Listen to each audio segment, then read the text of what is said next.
is Halftime the Playmakers, your midweek partner with the live show The Playmakers that airs on WANM-FM 90.5 every Saturday from 12:30 to 2. It's the one and only Jeffrey Jr. in the building, and today we have an eventful but also sad show. Start with FAMU football, just recapping the season, sharing our thoughts on that season, as well as taking a bigger landscape of college football, talking about a lot of coaching changes, especially in the SEC. And always end it off with some NFL ball talk. But to help me with these amazing topics, I have some great guys in the studio. Fellas, introduce yourselves. How you guys doing? It's Joshua Bounds representing the A50. How y'all doing today? Yo, it's your boy Jay Scott telling you what's hot, what's not on WANM-FM 90.5, the flavor station. Yo, it's your boy Wes from the 904 Duval in the building, baby. Yo, it's your boy Deanne. What's going on? It's the kid from the 615. What's up? It's Austin. You know, I would have thought Jeff would have did like a very dynamic intro, seeing as though it's a very special occasion, y'all. Very special. It is the last dance. I mean, like, we had the poster roll out and everything. We had the music going. You didn't see it. Poster roll out. We had a whole red carpet coming in for Jeff. We had, you know. I don't know what you're talking about. All right. He got carried I'm trying in to paint here. a picture here. What happened? He's describing the event. He's describing the momentous He's occasion. not living up to. It's a regular. Just keep it normal to the Humble end. Hefe. Just keep it normal to the end. Bro, he's in a Gucci tracksuit, bro. Like, this is crazy. This is most definitely the FAMU win. Nah, bro, he got on a full purple Gucci tracksuit with I the don't know what we're Sacramento talking Kings about. hat right He now. is a cane. You see this, bro?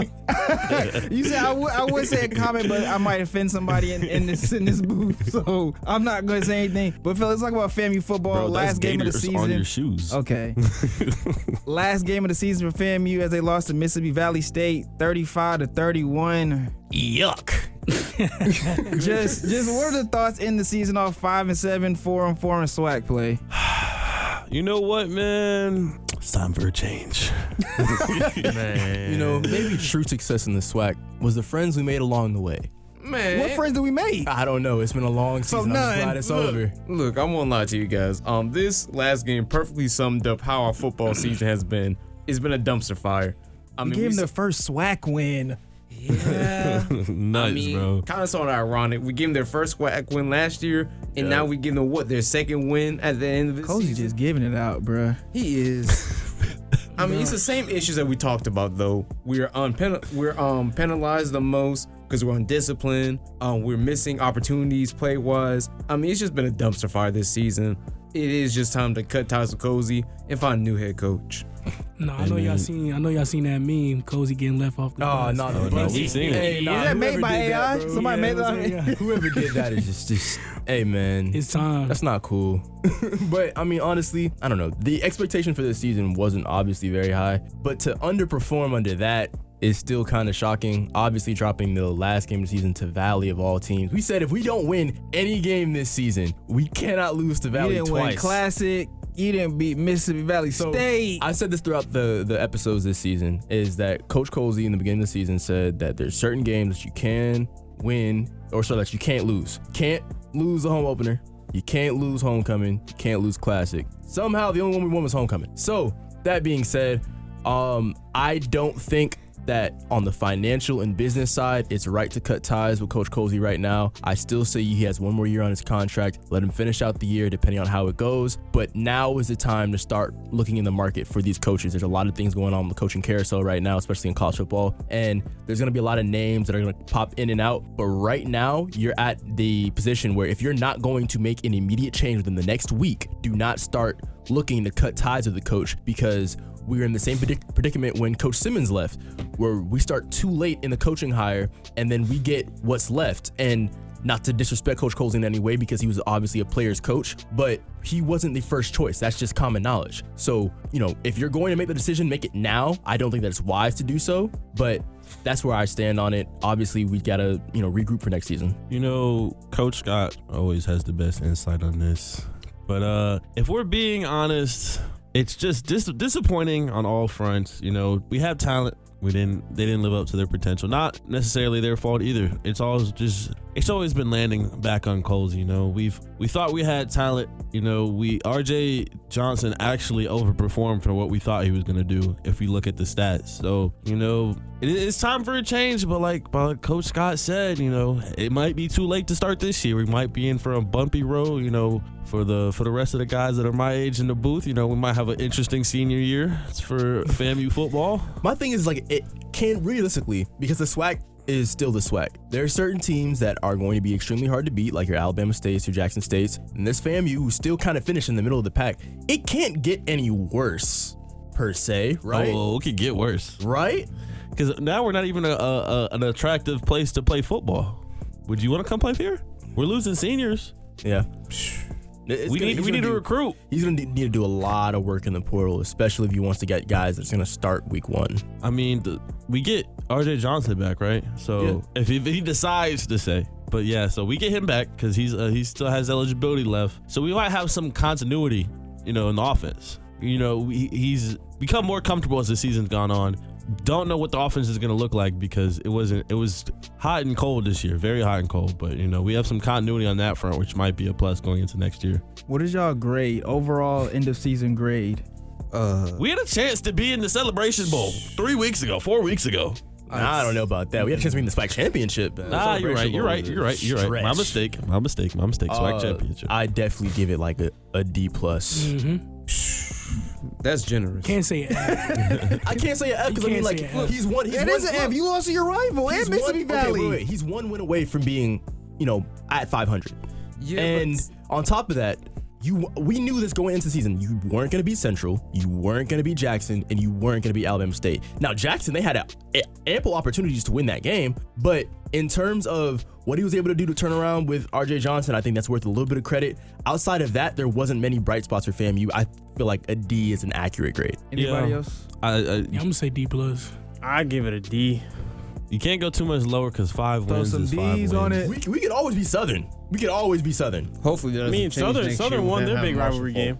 Southern also won 3 games this year. And I'm sure with them winning the Bayou Classic that they're probably just as happy. I don't know how Grambling dropped that. They're probably just as happy with their season as we are now that they won that. And getting a new head coach too, Marshall Folk. That's a crazy hire.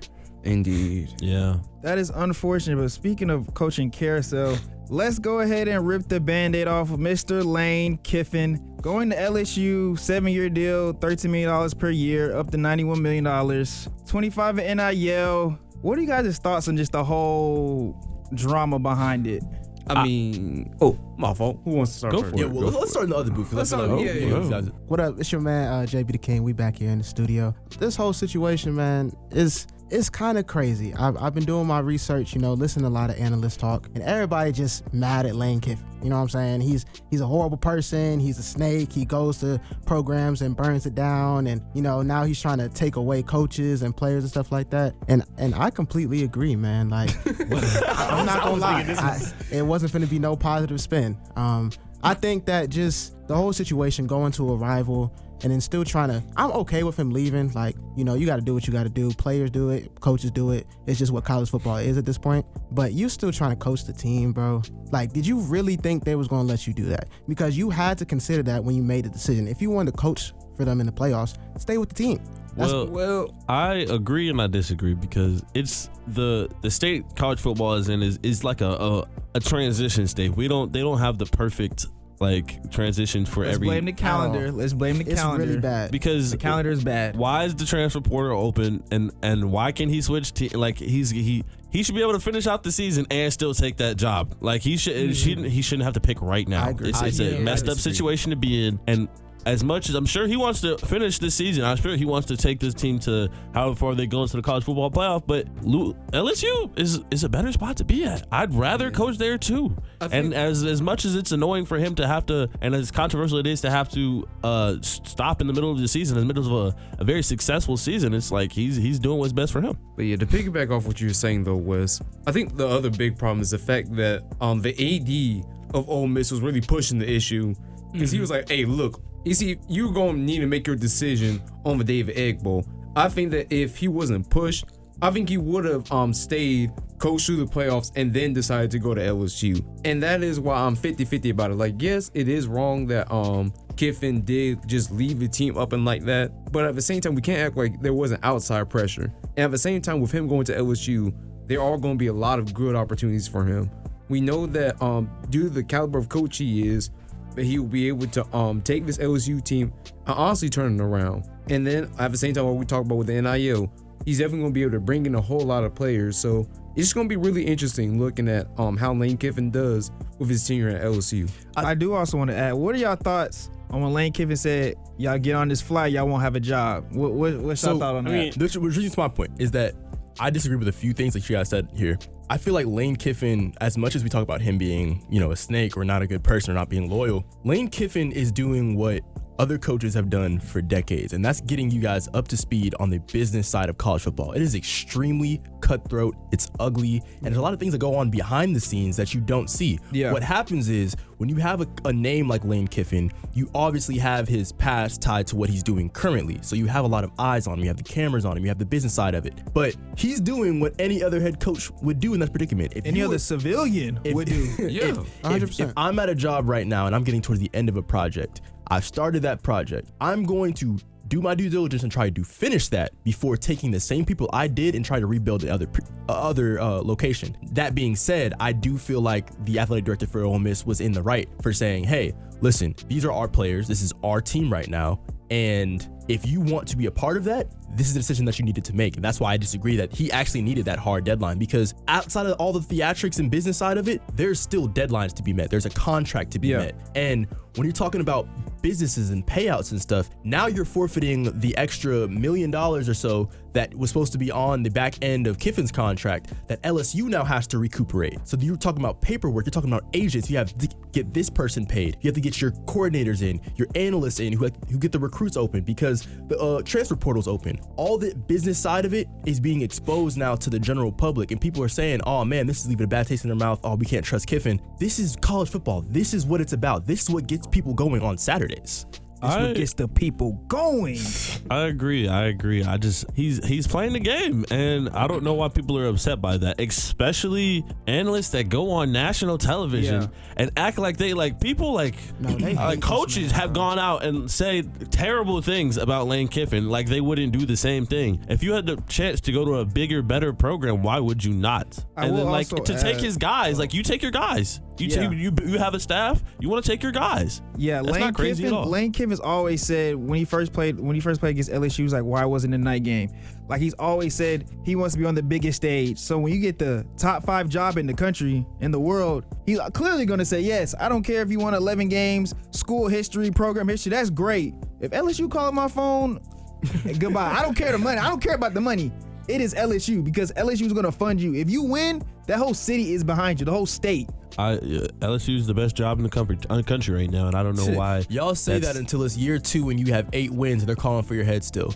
Yeah, but that's the SEC. That is the SEC, but he's already in the SEC. We're gonna transition into some other, jobs open in the SEC, but y'all have to understand that Kiffin was giving them 9 to 10 win seasons to an Ole Miss team that hadn't been to the Western Conference division title or whatever it was for the past 8 seasons. LSU had just come off a national championship. They have arguably the last 3 years a top 5 recruiting class. There's more of a demand to win in Baton Rouge, and that's why you see him getting going as soon as he gets there. He's not even in a blazer. He had a number one polo suit. He had a on the number LSU website in his office waiting on him. He got a polo shirt on, purple. That man means business, and you know why? It's because in 2 years, if they're not seeing a return on the investment after all these cameras and stuff turn off, he will be out of a job again. I will also add, a lot of people did go with him. Wide receiver coach went with him. The GM went with him. Yeah. Senior associate AD went with him. Head strength and conditioning coach went with him. Oh my goodness. Offensive coordinator went with him.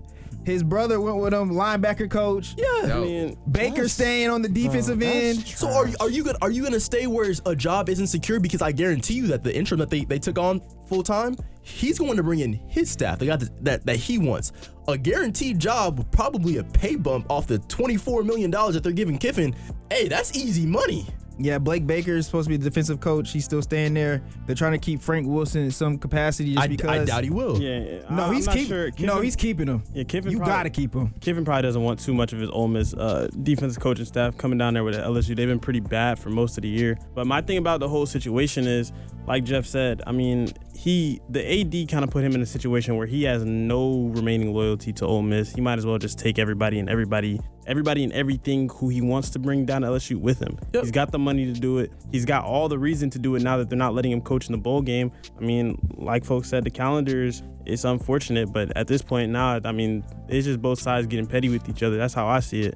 But what we should be talking about with this situation, not just killing Kiffin on every news station out. Like, you should be talking about the calendar. You should be talking about change to the calendar. That's an issue for real. As much as it's new, the transfer portal is new. The 12-team playoff is new. So we're finding out what causes problems. We should fix the problem. Like, we should not be able to have coach changing in December. It shouldn't be able to happen, so this wouldn't happen to anyone else, so it wouldn't be a public issue like this. Everything should happen on, January 21st after everything's done. They need to have like a set, a change in the schedule. Unfortunately, though, Wes, I feel like with just how few regulations there are with pretty much everything going on in college athletics, it'd be hard to enforce. It's very hard to enforce. There's going to be a lot of stuff happening under the table off the records, and like. Well, that's always been college football. Everything's been under the table in college football. That's not. So if they have a plan pre-January, that's fine, but nothing should be in stone. But I mean, he shouldn't be gone. The office shouldn't be empty. Even still, with the way things, I get what you're saying, Wes, but I'm just not sure that if you rearrange the calendar at this point with the systems that are in place that govern college football and college athletics in general, that LSU still isn't in Lane Kiffin's ear the entire time through the college football playoffs, and pretty much has the contract worked out for him at this point, saying that he's going to coach LSU next year, that on, like you said, January 21st, it's probably just sitting there waiting for him to sign it. Listen, man, the back room is going to be the back rooms. Like, when you're at that level, there's always going to be something the public doesn't know about. But like, Lane Kiffin should not be on every front page of every website. He shouldn't be the only thing people are talking in December when the playoffs haven't happened yet. I don't think that's good for the sport, because a good team is now going to be not cohesive in the playoff because they're not going to have their coach. They're not going to have this. They're not going to have that. Speaking of Ole Miss side, what's your guys' thoughts on Pete Golden being the head man now? He's just the top guy who's still there. Yeah, I mean, when you're thinking about other teams who are trying to poach your coaches, I try to keep what's been best for my program right now, and I think that he keeps a large portion of who Ole Miss's identity is right now, especially with their current roster. His name has been tossed around in a few other head coaching positions, but if you're able to retain him, I think that makes for smoother sailing going into this season. That's one less thing you got to worry about. Now going along to Florida. Mr. John Summerall from Tulane is going to Gainesville. Well, you got Billy Napier 2.0. Yeah, I've been hearing that. Explain the Billy Napier comparison. Listen, when you're talking about a guy who has had medium to high success in a group of 5 capacity, he has the ability to recruit. He, in my opinion, and I could be wrong, I hope I'm wrong, honestly, because I don't like to see a coach change every 2 to 3 years. I don't think that he has the capacity to reach the unrealistic expectations that the University of Florida consistently has. The University of Florida is what we call a blue blood expectational program, meaning that off of the strength of their name, their logo, and everything else tradition-wise, they expect to be in the running for a championship every year. Yeah. Granted, it's fair. They have the resources, they have the recruits, they have the prowess of being in the SEC, the money and everything. Florida is not in a state where they can just pop out an SEC championship right now. They're losing a tremendous amount of talents to the portal. They're losing a lot of key offensive pieces next year. And for them to want to remain consistent in the standards of getting 8+ wins a season and being in the mix for an SEC championship, that has to be a consistency. 3 head coaches in 10 years isn't going to get you anywhere. Personally, I think the other problem is with this hire. You didn't hire a coach who has been coaching in a tough conference like the SEC. You're bringing in an outsider to a big dog conference, if you will. It's the same problem that FSU has with bringing in Mike Norvell. When Norvell did at Memphis, thank you, team slipped my mind. What he did at Memphis was pretty good, but now you're putting him in a situation where he's with an ACC team, and we see how that's turned out for him. Yeah, we see it. That's why I'm looking at this one guy. Jeff, why are you looking at me, man? But yeah, saying, we see it. I didn't hire him. It's definitely going to be some, it might be some rough sailing for Florida. It's all 50-50, it's up in the air. To contend what you guys are saying, who would you have hired instead? Try to get Lane Kiffin. Man, I'm gonna say the next Lane man. was never They coming. tried. Lane was never coming. They did try, and he was never coming. So to bring to your point though, I don't think he was a bad hire. I think that he does fit what Florida wants to do offensively. He can recruit. The issue is he does not have the timetable to be successful, and that's the baseline issue. That's a Florida problem, though. That's not a coach problem. That's an expectations problem. Outside of then no hire would be good. Because if you have an expectation problem, no hire is good. That's literally what I'm saying, is that it doesn't matter who they put in that position. Honestly, they're going into a position to fail if they don't win within 2 years. Somebody's got to do it. I don't. Exactly. So that's why I'm like, I don't hate the hire, man. I just hate Florida. I don't hate the hire. I just know the expectations of Florida. And again, it goes back to I don't think that they should have got rid of Dan Mullen when they did. Yeah. Okay. I'm not mad at that, Jalen, but I would just say this about Florida. At a place like Florida, when you're sitting there looking at a conference where you have teams like Missouri, who obviously they had a bad year this year, but it looked like they were once on the rise. You have teams like Vanderbilt, who's turned into a 10-win program. Even Lane Kiffin, what he did at Ole Miss, you're able to ride. You should be able to rise in the SEC with the resources that Florida has pretty quickly. And obviously, I'm not saying that you need to be able to go toe-to-toe with Bama and Georgia every year, but to say that you're going to go into this job and fail, you know what I'm saying, just in the first 3 years off not having. And that's not what I'm saying. I'm not saying that failure, because I'm going to tell you what the boosters, and especially Scott Strickland, the AD at Florida, because he's on the hot seat right now, I'm going to tell you what they see as failure. 7 wins, his second year, if he gets 7 wins, that's a failure. Right. First year off of them not making a bowl game the last 2 years, I don't think they'll give him that. I don't think that's unfair. I think it is, because when you're talking about rebuilding a program to compete with all these NIL deals, and you're having a coach who doesn't have success, or not success, but experience coaching in the SEC, it's unrealistic to have a 10-win expectation, especially with the gauntlet of schedules that they've been playing too. Yeah, I will say I'll give you that right there. But the Summerall dude, he's coming from Tulane, right? Mm-hmm. Yeah, sir. Yeah, he's built a college football playoff. Absolutely, Tulane has been an excellent program, especially in the Group 5.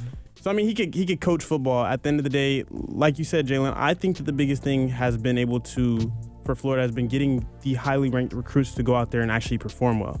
So I mean, to me, if he can recruit well and get them out there on the field and actually have them perform, like that's been my problem with Norvell too. He gets the guys who have produced other places, but they just don't come together and he play gets them for 1 or 2 years. But this year, Summerall's going to have to retain a lot of this talent, too. Indeed. One of the key people I'm sitting down with the minute that I get there, Vernell Brown III. That's the future of your receiving core right there. Shout out VB3. Moving along now to the White Plains, the last coaching hire, significant one at least. Alex Golesh. This man, and his story's crazy. Yeah, nah. I want this guy to coach for me the way I heard about his story. No facts. Goes to the White Plains now at Auburn. What are our thoughts? I like the hire, man. I'm a big fan of the hire. Yeah. I think he brings a lot of intensity that Auburn is definitely missing. I think these close games that they've been losing, because they really only lose by like 1 possession for the most part, I think with him there, they'll be able to pull that off. And I think they did best with what options that they had. And I think he's going to come in there and really instill that Auburn culture that's been missing for a couple of years. He'll be very explosive in offense. When he was the OC, they were the best offensive scoring team in the SEC. Yeah, at Tennessee. All right, to clarify, this is the same type of hire because it's a group of 5 school going to I know where an you're going SEC with this, but I school. disagree. What's the difference between John Summerall and the Alex Golesh hire? Okay, so I'm glad you brought this up. The difference is that Auburn, when asked to compete for a national championship, has always played teams kind of close. The issue with Florida is Florida always has the expectation of a 10-win season, but they're getting blown out. Okay. Auburn plays teams very close. They have less of an expectation to win. In my opinion, their mix of resources with the less of expectation breeds for a better overall performance from their team outside of Florida. Okay. Florida has unrealistic expectations with all the materials in the world. Auburn has a similar amount of materials, less expectation. You can get an 8-win season. You can get a 7-win season, which has been able to build at USF. USF went from a 7-win team to a 9-win team. That's progress. That's what you would want to see in rebuilding a program. He doesn't have that time if he goes to Florida. I believe he gives you 3 to 4 years before people start to turn some heads at Auburn. All right. So I like your answer. I think it makes sense. But to be clear, the only difference between the hires is Florida is delusional. But Yes. you also think I was just clarifying. absolutely. I also do want to add, Auburn's not going to have bad quarterback play with Arnold, Daniels, Knight, Payton Thorne. Like the bad quarterback play is going to come to an end when he walks in. Biggest thing is that he needs to retain as much of that Auburn talent as possible because they have You studs said on that Brown, the roster. first person I'm talking. Cam Coleman. Hey, listen, bro. Cam Coleman's You're not going nowhere. Cam Coleman does seem like he wants to leave. You said he's gone. He's gone. I feel Ain't like no way. Coleman's gone, but if he can keep Knight, I was gonna say Deuce Knight is the only reason why Cam Coleman will stay, and I think I'm trapping him in a room. Listen, you're not going nowhere. Y'all two are staying here. You're doing what? Y'all Jeff? two are staying here. Deuce Knight's gonna be a problem. yeah. That's what I'm saying. Both of them, you need to stay, and baby Julio, Cam Coleman, you're staying too, brother. With the way that they use Brennan Brown at USF, he could be a stud in the SEC. You talking about who? Brown? No, Deuce Deuce Knight. Knight. Yeah, no, I mean, I was saying on Saturday, if they start Deuce Knight, I think we're gonna lose the game. Like, no, I'm being serious. Just because of how Auburn always plays us, and what I saw from, granted, it was against Mercer. I was about to say, were we basing it off of the Mercer game? Yes. Hey, he was hooping. Yes. I don't know. Deuce He Knight. was hooping. I mean, he played us. He looked like Cam Newton out there. I said, whoa. This is Anybody like serious. Cam Newton would against come in us. here with a ridiculous hat and smack the crap out you right now. But you know what I'm saying? Also knowing Cam Newton, I'd probably get a good chance to press him back. But I think Deuce Knight, he's going to go into next year kind of like DJ Lagway and Lenore Sellers went into this year. A lot of people are going to have him as their Heisman pick. I think he will actually be the one to kind of live up to the expectations and play that way. I mean, so as far as goal is though, if you get him to stay and you get Cam Coleman to play, that's what I think honestly makes that job more appealing to me than the Florida job. And I think DJ Durkins is staying as the DC. If he stays, yeah. I think that's what makes the job more appealing. I honestly. believe he's staying as the DC. Look, Auburn just needs to be smart. Honestly, setting up Golish in the best way possible. Because the thing that we got to give Auburn this year, Auburn's defense has been outstanding. Yes. Their defense has never been in question. It's mainly just been their offense that has given up on defense. I think with Golish coming in, I think he's going to get that offense in check. And like you guys said, if Auburn is able to retain their defensive coordinator, I think within the next 2-3 years, we could seriously be talking about Auburn being one of the powerhouses of the SEC You once said again. in how many years? 2 to 3 years. That's not crazy. That's 'cause not a crazy timeline. There are a few plays away this season. Hold on, no. There are a They few almost plays away. upset. They were a fumble away from beating y'all. Exactly. They were never beating Alabama that game. They were I not a promise you fumble that. away from beating. So that drive didn't look promising? They They did tie the game, but Auburn No, was they was going for two. They were going for two. I'm going We're for getting two. off track. What I'm saying is that Auburn was a few plays throughout the season away from being a top contender in the SEC. And that's for 100%. sure. I'll give you that. I mean, I'm looking at their. What was it? 8 of those games they lost was less than 10 points? Literally a one-possession game. Yeah. No. Most of them were one-possession games. Like, their defense has been doing their Yes, thing. no, good team for sure.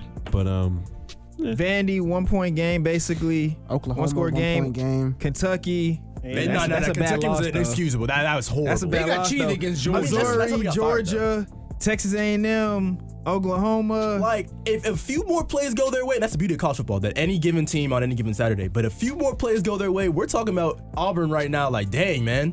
You know, this could be a team that makes some noise. Possibly. I don't think they were winning the Iron Bowl, though, to credit. Nah, they were not a fumble away from beating us, Jeff. Yeah, that was crazy. Come on, don't disrespect. The way that So Alabama you wasn't spooked a little bit on that drive? You wasn't. I'm always spooked when we play Auburn, but the way that Alabama was moving through Auburn's defense was like a knife through hot butter. That was bad. They held the ball in the fourth quarter for 7 minutes. Yeah, bro. That's half a quarter. Still had a shot. I'm with you, bro. yeah, they definitely have more promising future than Florida. Now which is what I like to see. If I'm being honest. Summerall are both on 6-year deals. They're making really similar contracts. Yeah. So, but I personally think Summerall's for one, Florida is in a really crappy financial place right now. well, the fact that Still he paying Billy. They're still playing Billy. They just got done paying Dan Mullen, and now you're talking. They have to see all 6 years of Summerall. I can't lie to you. They have to give him all 6 years. But my thing about They can't afford Summerall, it. the fact that he really signed a contract that was heavily incentivized by making the playoffs, just Oh yeah, like give him 2 years, and they're gonna be in the same boat that Billy was in.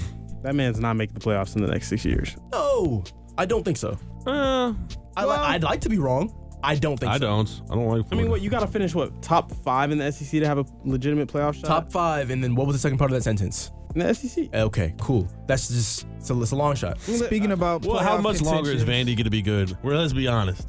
Do you think they're Shoot, going he to? keeps up with the recruiting classes like Nah, he has yeah. now. If he flips that 5-star quarterback on That's December what I'm 3rd, he got a saying. shot. Dude, Jared Curtis is not going to be like that in college. I promise you. I promise you he's not going to be that good in college. But I know he has gotten some other guys, but Jared Curtis is not going to be the guy. I promise you that.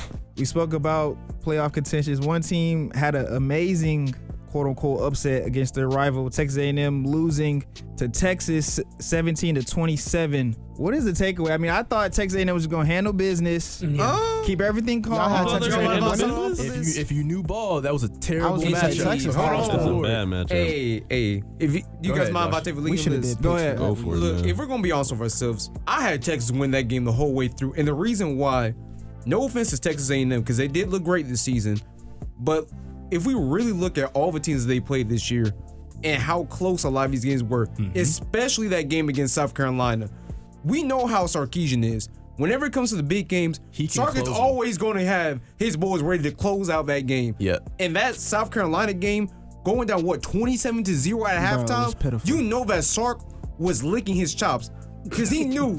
I know it sounds crazy, but listen, Nah, he you knew locked that in. Sark was happy because Sark was like, "Oh yeah, y'all going down 27-0 against South Carolina.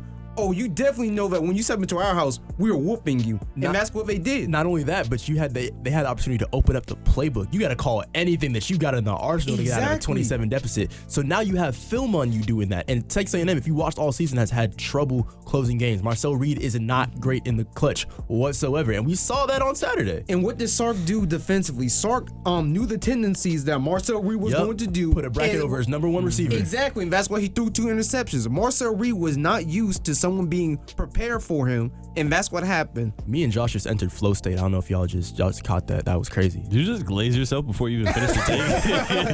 It felt like it was appropriate. You know what? It was a crazy game. It was a very defensive game. Marcel Reed threw 2 picks. We saw a game manager, Arch Manning, but that's all they had to do to win that game.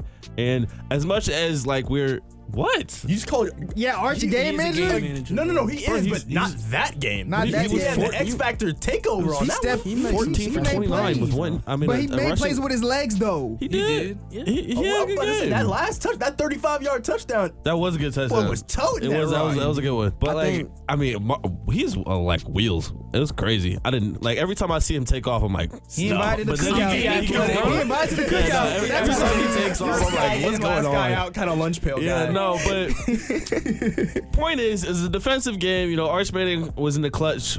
He sealed the touchdown with that long run. I don't think it says much. I don't think it changes much. I think it just agree. gives Texas, a chance to get into the playoff. I don't think they will. No, I don't either. But They shouldn't. It just adds a little blemish to that Texas A&M perfect season. But does it change that much for anyone? Texas A&M is still in the top 5. Yeah. And honestly, they're in a better position because now you don't have to worry about conference championship play. You have an extra week to rest. You have an extra week to watch film. You're a lock-in for the playoffs. I still don't get how they're not in the conference championship because they have the best record last season. Your But that conference is- record does not matter. I know, but it just looks stupid. I understand it, but it looks dumb. Yeah, I think this is the team that Texas, strive to be all season. When they're able to run that ball, they're elite. And then Marcel Reed under pressure, if he's throwing off his feet, if his feet aren't set, bro, it's a pick. I think what you got to take into account, Marcel Reed, he went out with the leg injury early in the game. Right, I think it lingered. He was able to play. He still had almost 60 rushing yards, but I feel like just that having that base to throw the ball, especially when you're under pressure out of the pocket moving. against Texas. Yeah, Yeah. I think that kind of bothered him throughout the game. I don't think that's characteristic, because I feel like that's really when he does thrive, is when he's out of the pocket and under pressure. I just feel like the past couple, especially the game against South Carolina, and then you look at this, it's just when he's not, it just seems like sometimes he loses focus. And he starts, when a receiver drops the ball because he's looking down the field to make a play. Yeah. I feel like he often does things like that. And I really agree. I feel like he just airmailed some balls against South Carolina. Just not reading the defense against Texas. But they're still a tough team to beat. I don't. definitely. I think they win a game. What teams? They win a game. What teams are bad matchups for Texas A&M? How far are they I think they're just top 4 teams. How far are they going to drop? Ohio State, the number 1 team in the country. Outside the top 4? Yeah. Okay. It's like outside of the top 4, there's not many tough Outside teams. of top 4, I'll be Alabama, honest I with think you. will be Give me tough. Notre Dame. Hey, they losing to Oklahoma. Oklahoma, yeah. They I think losing to Hold Oklahoma on, got hold that. on. Notre Dame? What? Yes. I don't like this. I don't I like know it these sounds takes. crazy. Break it down, brother, because you losing All right, me. let me You break are it down for losing you me. real quick. You're losing You me were just in bad. Flow State. I know. Lost it Look, quick. Hey, I'm sorry, but look, we have to be honest about Notre Dame, right? We saw what Notre Dame was able to do in the second game of the year. Notre Dame always plays a tough schedule, right? First game they lose to Miami. Always? Hold on, brother. We'll You just losing say- me on the Flow hold on. State. Can I at least say for the past You 2 seasons they've been sputtered, playing? Hold on. Can we at least say that for the past 2 seasons they always open up with a tough 2-3 games? Is that fair to say? They had a They tough 2 lost to games. NIU in the third game of the Yeah, season. they last lost year. to NIU. Last year was Say. nuts. Last year was nuts. You're losing us. Okay. You losing, Try brother. it. Keep going. Keep going. All right, look. Or just make it worse. Reel it in. Look, all I know is that Retracted. when they played them this year, look, when Notre Dame played against Texas A&M, Hold on, second brother. game of the season. Time out. You said tough schedule, right? You said first 4 games? Hey, bro, let him. I'm get looking his at take Miami, off. Ohio, Purdue, NIU, and then Texas A&M always first. You right. I don't see no tough game. You right. All right, Josh. This is why. This is why I'm not following. But go ahead. Why you got Notre Dame? Why you got Notre Dame over them? Go ahead. Look, like I said, when they played the first time this year, right? It was Yes. only a 1-score game. Correct. It was only by 1 point. Yep. If you're gonna, to me, right, Notre Dame has really improved as season progressed. They took those 2 losses to the chin, and they've won out the rest of their games. Now, Ain't going played in, nobody since then. Really haven't. I know what you're saying. The only reason I think they should be in the college football playoff is for the 70 ball they put up on Syracuse, by the way. That's the That only doesn't reason. say much. We can do that. Look, Well, that's No. look, but you can't count on that's Notre not Dame. true. You can't count on Notre Dame because we saw what they did last year. Notre Dame did not have any Mickey Mouse wins in the playoffs last year. They took down Georgia. We saw them almost take down Ohio State. Whoa, almost. Well, That's crazy. Yeah, there was never close, but it wasn't a blowout. Continue. We can't act like they didn't play any true competition though in the playoffs last year. Okay. Can we agree that? Sure. And now this year going to the playoffs. Now, of course, they're in the same predicament again. I still have them as my dark horse, and honestly, I could see them taking out Texas A&M. No, the only way I can see it if Jeremiah Love has the game of his life. You know, It's a take for the sure. way you beat Texas A&M is exactly how Texas did it last night or last weekend. You know, you play some great defense and get Marcel Reed to make some mistakes. Outside of that, they haven't showed any weakness at all. You know, because the games they were in trouble with, Marcel Reed was having a tough time. He threw 2 picks against South Carolina, threw 2 picks against Texas. So like the only people I see being an issue for Texas A&M are in that top 4 because they have the best defenses. Oklahoma gonna win that game if they play. Oklahoma, bro. I'm just gonna say it Oklahoma. Oklahoma, I think nice. so. The Mateer. Why? You Why think y'all Mateer's two over gonna there show think up? so? Yeah. I mean, Oklahoma has a great solid, defense, but man. Mateer also They has gonna to show stop up. First that. of all, wait, hold on. Defense is Before y'all crazy, say bro. something, Wes used to love Mateer too. He got injured to stop playing I know. good, bro. He Wait, was my no, guy I know, first like 4 or I 5 know. weeks. I was the same way. I ain't gonna lie. I loved Mateer because the way he used to throw the ball before he got hurt, I really liked his throwing motion. He's not good anymore. He's I okay. don't know. I think Break it down. I don't know. Oklahoma just seemed like the defense to stun him for real. Like we seen what Texas did. He, like you said, he got injured, so he couldn't really run much. But the passing was not there as well. Like it just seems like the most solid defense with outside of the top 4 that's going to be able to handle him. Yeah, that's basically my take too. I just think their defense is phenomenal, and they've been able to overcome Mateer's mistakes. You know what I'm saying? Down the yeah. stretch. But would they be able to overcome it against Texas A&M? I mean, they beat Alabama, they beat Tennessee, they beat Missouri. Like they almost beat Ole Miss. Like outside of that Texas game, they haven't really had a bad loss, and John Mateer was crippled in that game. So like, I look at them. If we're picking dark horse teams, that's definitely my dark horse. I'm okay with that, but I don't know if I could say they would beat Texas A&M. I'd rather have them beating Ole Miss in a rematch, like, you know, and Texas Tech. All right, let's talk about Ohio State. Speaking about a good What game, about them? Ohio What State. about them? What about them? Ohio State, Best team in the nation. after man. 2,000 days, Best team in the nation. finally snapped their losing streak, winning 27-9. JB, take it away. Julian Sain is a Heisman. Just want to put that out there, bro. I think from him, the second play of the entire game on offense, for him to throw a pick, and it was a bad interception. Bad pick. It was rough. I was with my grandparents who are, you know, been seeing this for the past couple years, and they're very pessimistic Cleveland fans, so Ohio fans, I guess. So I thought it was gonna be rough, but our ability to bounce back, then that last drive that we had the ball for like 15 minutes or something like that. Like, it was the most impressive win we've had in a very, very long time. Better than any win that we've had in national championship run. Like, it was something where it really sparked the change, and I am very proud of Ryan Day. This is I was very much calling prideful speech right now. Oh, Keep going. It is. I haven't been able to talk to Ohio State since week 1 because we're so dominant. We don't talk about them anymore, so I'm gonna take my time. Ryan Day. No, we don't talk about We y'all. don't have to take your time. We get it. Y'all won all your games. Yeah, we don't Ryan- talk about y'all because y'all don't play anybody. I don't care. Ryan Day You guys don't was play anybody. most criticized man last year this time around for losing the game. He hasn't been able to beat Michigan, and he was able to keep his head high, and we were out there just win that game, bro. Just Ohio State is going to win it all again. I don't see any competition. We're going to beat Indiana by 21 points. Whoa, Whoa. Stamp it. Hold it to. Stamp it. Okay. Hold up, Okay, wait a hold minute. it too. I don't like that we just assume that JB doesn't stand on what he says. JB is a very Yeah. private. Yeah. I mean, he's a Cleveland. I I'll just be feel loud like and we'll wrong. be right back. I'll be loud and wrong, bro. But I just want to point out, it was hilarious. You just said, yeah, man, Julian State for Heisman. He opened the game by throwing a pick, and I was like, But yeah. then when you look at the other he Heisman bounced candidates, back. it's kind Bro, of this like is a bad Heisman run, This is bro. a Like, bad who Heisman cares? class. No It one is cares. underwhelming. I care. It is, bro. And honestly, I said it in our checking our content. Shout out to Terrell. I said that the winner of the Heisman is going to come out of the Big Ten, and I Yeah. think it's going to come out of the Big Ten championship. It In is my gonna come opinion, from that. Yeah, I'm gonna go that might be Mendoza. the battle. I'm gonna go You Mendoza say too. Mendoza? I said Mendoza. I mean, you can. I don't think. I mean, it's just not going to happen because Ohio State is going to win. Our defense is going to dominate Mendoza. Paul. Yeah, I don't think They go- Indiana's gonna win this game, but I would take Mendoza for Heisman. I'm not gonna lie, because guess what they say and do, you know? Makes big throws. shoot, he performed. Right, but like You would he think- doesn't you have a would think Heisman after- moment. You but- know what but I'm no, saying? but I'm Because every saying, team though. they just kill. So who But you would cares? think- I could also credit Sands' success to his receivers as well. Absolutely. Best Best receiving wide core open. Boo. in a Hey, long man. time. But You're a JB, let's young talk about it. But time out. You're a young quarterback, open and drive, throw a pick. If I'm saying my I don't care about the confidence pick is that killed shot. him. I'm At not Michigan. No. It's like how His he turned, first time how he playing this turned game. around after the pick was insane. You gotta give me credit on that. Bro, they handed it off to Bo Jackson and he went crazy. What are we talking about? Hey, shout out Bo Jackson. Shout out Bo Jackson. Shout out Bo Give a Jackson. Heisman for most improved in a okay, game. so when you belt all your competition, you have to be like, you have to have crazy stats. Like when Joe Burrow was killing everybody, he also threw for 5,000 yards. Julian Sand, he's He going got for some 3,000. alright numbers. He got a cool That's little 2,000 less. Basically Cool 79 3K. passing completion, Bro, he's 30 and 5, touchdown interception ratio. Bro, this is 2,000 less. That was. a cool little I'm just 3K. saying though. like it's not I'm just saying out the impressive stats to me, for the bro. listeners. I'm So just the saying out the only- stats. and- Bro, Mendoza's stats not that crazy either. yeah, but he's doing it with less help.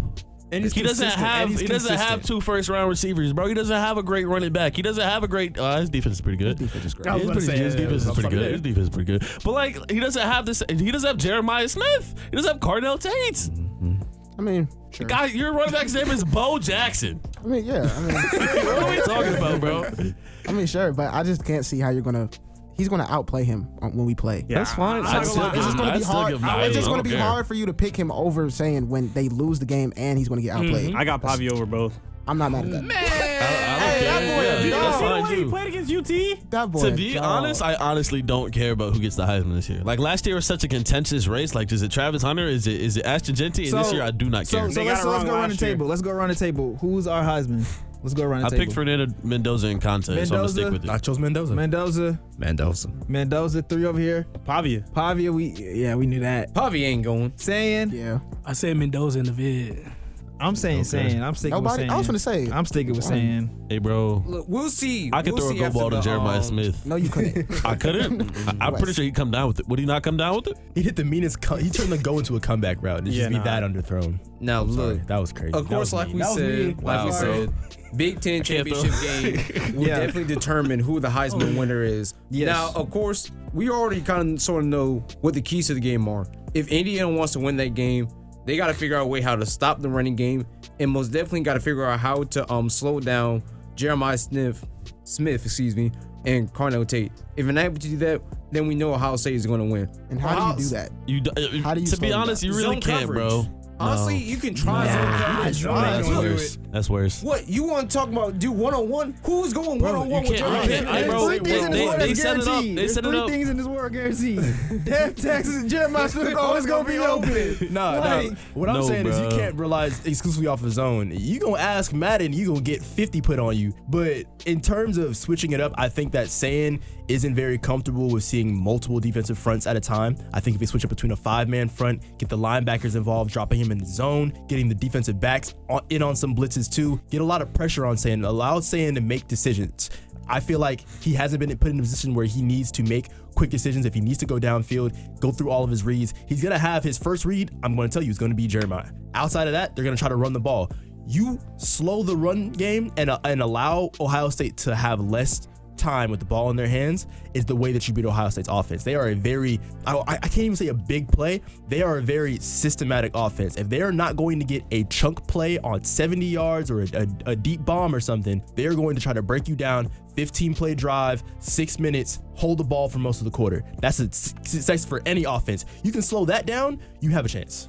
Moving along to championship weekend, we're gonna start with the American Conference. I get so aggravated with this conference because there's no reason USF shouldn't have been playing, bro. North Texas versus Tulane, American Conference. Tulane, but who cares? You know what? I'm gonna go North Texas on this. Ooh. They both having good seasons, but yeah.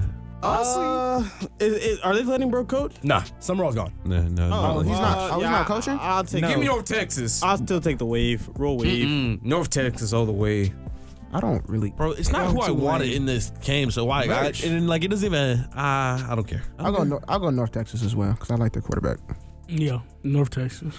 Big 12, BYU, Texas Tech rematch. Texas Tech. I don't expect BYU to get killed again, but it's hard to bounce back from getting belted. I think I'm going to take Texas Tech again. Their defense is crazy. Can't lie to you, it's hard to be the same team twice. It is. It is hard. I think I'm gonna go BYU on this one. It is harder, but I got Texas Tech. I got Texas I just think it's going to be a closer game. But Give me BYU for the upset. okay. Upset. SEC. I just. No one wanted to see They this just again. can't beat them. Hey, hold on. Wait a minute. I hear what you guys are saying.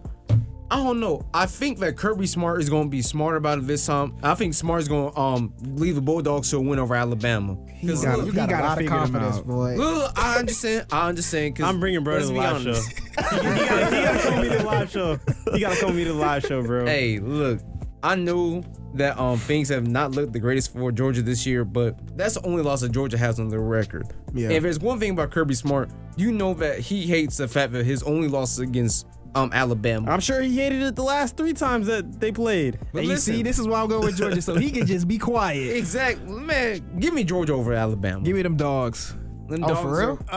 Nah, roll tide. It's Bama. I ain't Blitz, Yeah. Bama Blitz. Roll tide. Yeah. We were just saying it's hard to beat the same team twice, but that doesn't count with the SEC championship.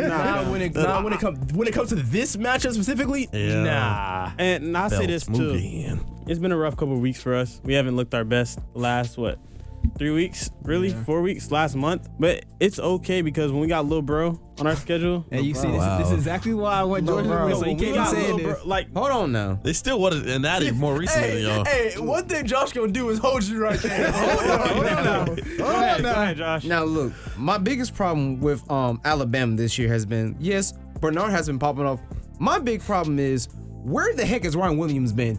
If Ryan Williams is not going to be active, His girlfriend got him. Hey, Girlfriend got him. Look, I'm telling you right now, that Ryan Williams needs to tell his girl, I don't need you this weekend. I need to put you on the back burner so I can go cook. Because I've been sick and tired of Ryan Williams. That's nuts, bro. Look, I'm You sick ever and told your tired. girl, go somewhere? I need to take a break for this weekend. Hey, this weekend I need you to go do something else. I'm busy. Hey, look, don't take it the wrong way. Don't take it the wrong way. But that's been my biggest problem for Bama this year. Read a book. I'm busy. Just side note, I mean, I was confident going into the Georgia game when we were 1-1, or we was like 2-1 or something after the FSU loss. So I'm What a great game that was. It was a great game. And now I'm saying we on a neutral site, Atlanta, Alabama. Atlanta, Alabama. Okay. I mean, bro, we own that. We own Atlanta. Hey, keep that same energy though. Keep that same energy when Georgia wins. Bro, trust me, I will.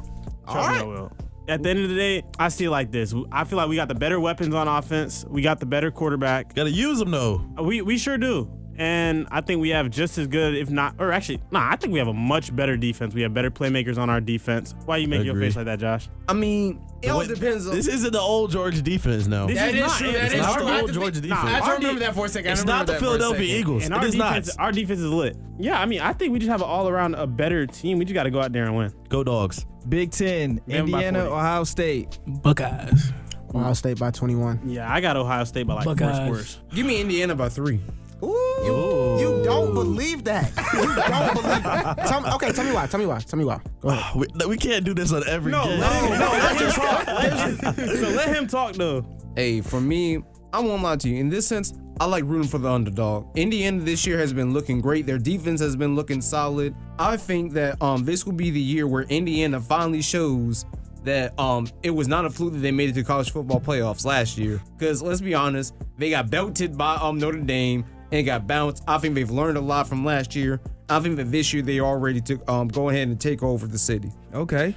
That's cool. That's cool. Hey, man, so as long as all the other playmakers disagree. I rock with Mendoza. Like I said, that was my Heisman pick. I rock with Mendoza, but I just don't see a world where they finish on top of. They gonna go take Hey, over. You know what, man? Hey, if I'm wrong, I'm wrong. If but Curtis Signetti somebody won a make the natty, he's graphic, got to bro. go somewhere else, man. And I know he's not gonna. He's riding it out there. He's gonna have a bunch of successful seasons, losing the Big Ten, but it's not gonna happen.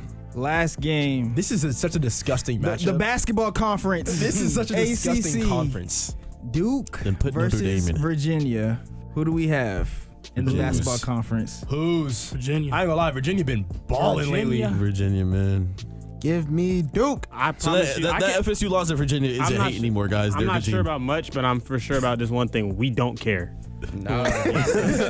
no, genuinely. No, we don't care who wins this game. If it was Clemson, Did they still I'd get a care, bid to the but playoff? If somebody makes a grab, Does the ACC still get a bid to the No, playoff? if Duke wins, they don't. ACC. Miami, man. The This was ACC does not get a bid. Possible matchup because now it doesn't seem like any ACC team outside of Miami was getting into the playoffs. I genuinely Wait, think if Duke wins, There might be then two Duke G5 wins, no. teams. If Long Duke live wins, GT, man. no ACC team gets in. Not for a long-lived GT. yeah, they needed to. Man. But don't they need 5 conference champions? Do they Yeah, pick a I different thought- conference? it'll go- They're it'll gonna go pick to the like- MAC? it'll- might go to the middle. The Mountain West? They would go. Hear me They'll out. go They were to gonna G5. go to JMU. We're gonna see JMU in a 12-team playoffs. This is so exciting. I'm gonna be completely honest though. I'll be completely honest. If someone makes a graphic, please, just put me in a I don't care. Create something else. I don't Love care. your own slides. Yeah, just like, don't, bro. I don't care. hey, we gotta put Austin next to Gerald's. Like, who's the home team? if you know, you know. If you know, you know. That was G, man. Shout out G. Moving on to the NFL. Last part of the show. Let's talk about the AFC North. The show been moving fast. The MEAC division. All right. We got the Ravens at 6-6. Sure do. Pittsburgh at 6-6. Then the Bengals 4-8. My question, you guys, is who is a real contender in AFC North? It is the Ravens. No, it's not. Can they all just lose? Who is it then, JB? It's the Bengals, bro. Yeah, I think the Bengals finna The take Bengals it. are almost mathematically eliminated, bro. They'd have to win out and have some crazy stuff happen to make the playoffs. They might win out. The question wasn't who's going to make the playoffs. If they beat the Bills, It's they a beat y'all again. contender.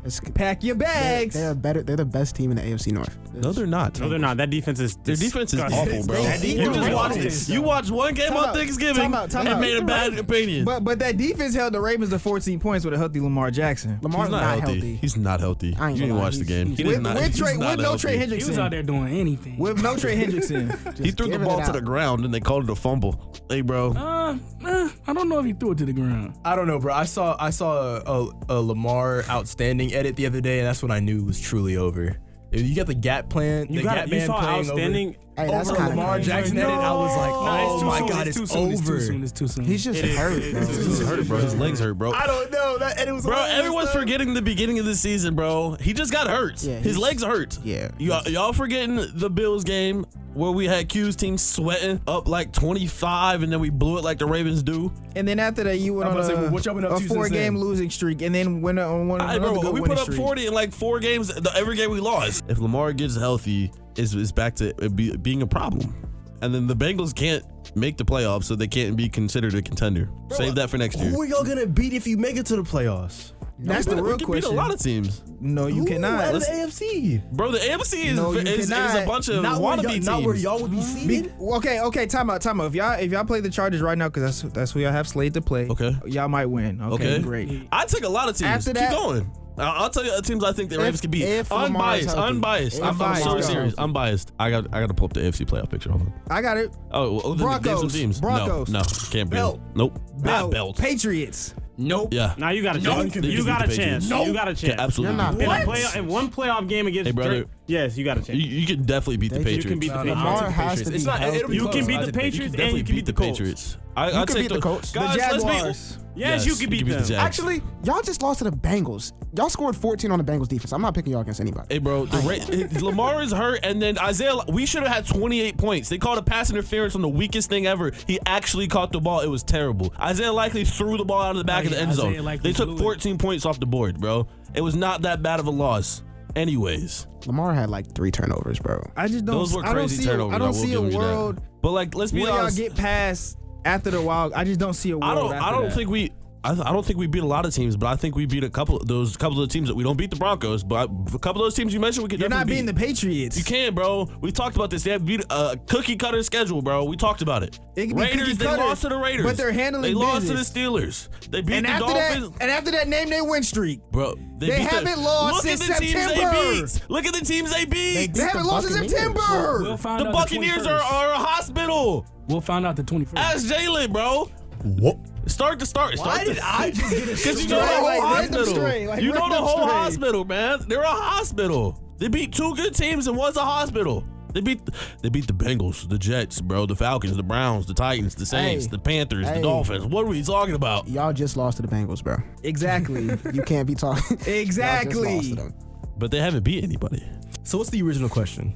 Who is The contender. the contender in the AFC and it's still North? the Ravens. You can't name any other The team. answer is nobody. If we're just If we're being honest, the answer is nobody. That's what I said. I hope they all lose. Answer is Like nobody. I This don't is- feel like this is nobody Brown. deserves This is it. the, this is the MEAC division. This is what? Like, That's the SWAC, but the MEAC at least puts out oh one yeah, or talking two about good teams. no disrespect, South Carolina State. The SWAC. Excuse me. There you go. Listen, man, what's the toughest division of football 2 years ago, man? You mean 2010? Outstanding. That sums up y'all division. Girl, you knock me out. I can't get copyrighted here. I can sing the song. That sums up y'all division. Is that song? Bro, we have an injured quarterback. Shout out Myles Garrett. For what? That was such a random shit. Yeah, like for what? For what? He's not washed. I know you gave a straight about Are you the saying Lamar Patriots. is washed? I know you gave a straight about the Patriots, but who's y'all front runner MVP? Matthew Stafford. Not even Yeah, close. Matthew Stafford. Yeah. It's not even Drake close. May? Even I don't know. after If I was like the gonna Drake say, May wasn't talk. I don't Drake know if May I still like on the the Drake run? May talk. I never liked the Drake May talk, It's man. like, I still feel like Stafford's the front runner, but I feel like Drake May can make some noise. No Drake May. I mean, he has the resume. He has the stats. What about Cam He doesn't Ward? have the resume. I You just said told who? you he What? doesn't have it. What? You say you whispered that? No, y'all didn't pick that. Say it again. Say it again. If you say Cam Ward, I swear He to God, did. cut his mic. Cut his mic. Cut his mic. Cut his mic. I'm not doing this. Hey, it's He Brown. did. Hey, I it's have thoughts on Browns Cam Titans. Ward. Hey, it's But Browns Titans this weekend, bro. Sunday. It's absolute cinema. Cinema. That's not cinema, bro. No, that is a bad cinema. game for You Cam better Ward. sit down and watch. Movable I object versus guess unstoppable force. JUCO products are going at it. Miles Top JUCO Garrett's gonna products. break the sack record against the against the Titans, man. He got like 8 sacks to go. Probably will. So y'all MVP is Matthew Stafford. Not even Yeah, close. that's my MVP. Is there anybody else? No. Drake May. Shador.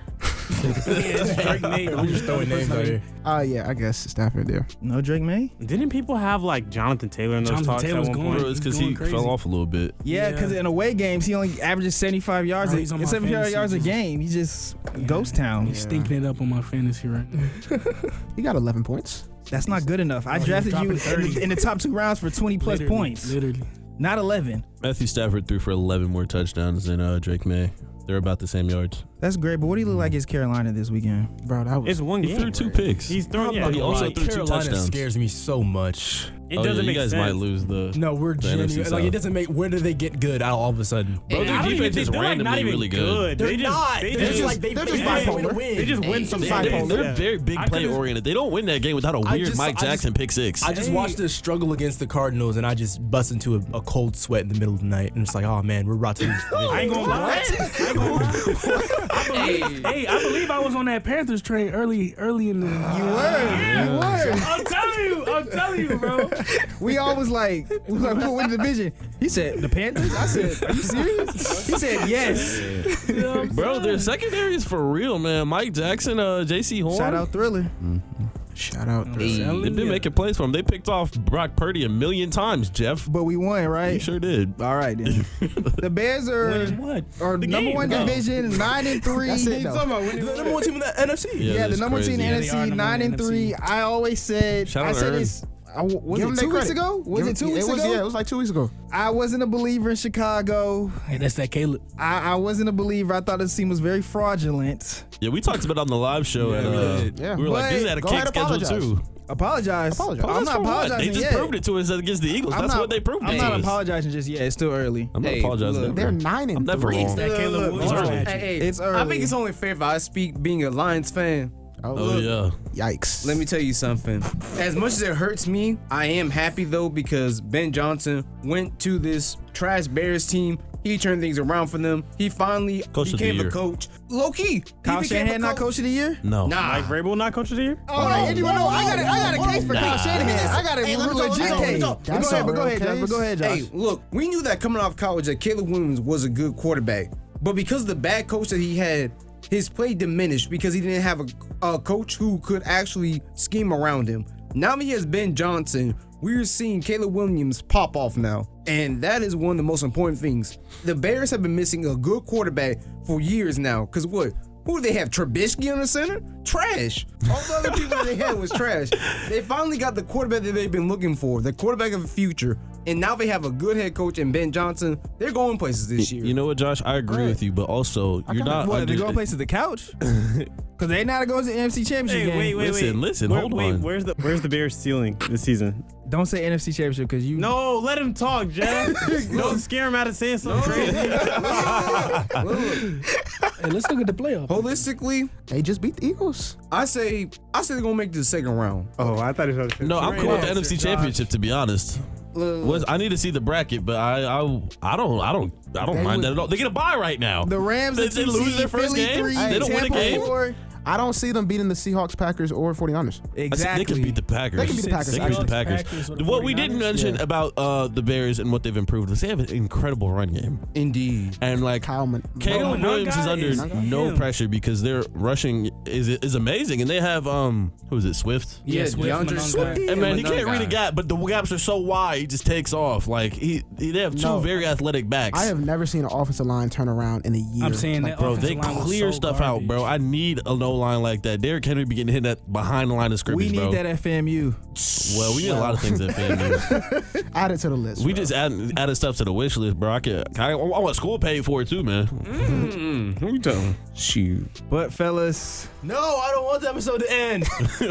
we're getting to my favorite part. Last time for me saying this, man, the best part of the show is the shout outs. Man. Man. First and foremost, thank my Lord and Savior Jesus Christ. Shout out to my family. Shout out to the OG Playmakers, Ahmad Kibi, Brian Houghton, Deant, Malik. Am I missing anybody else? Tia?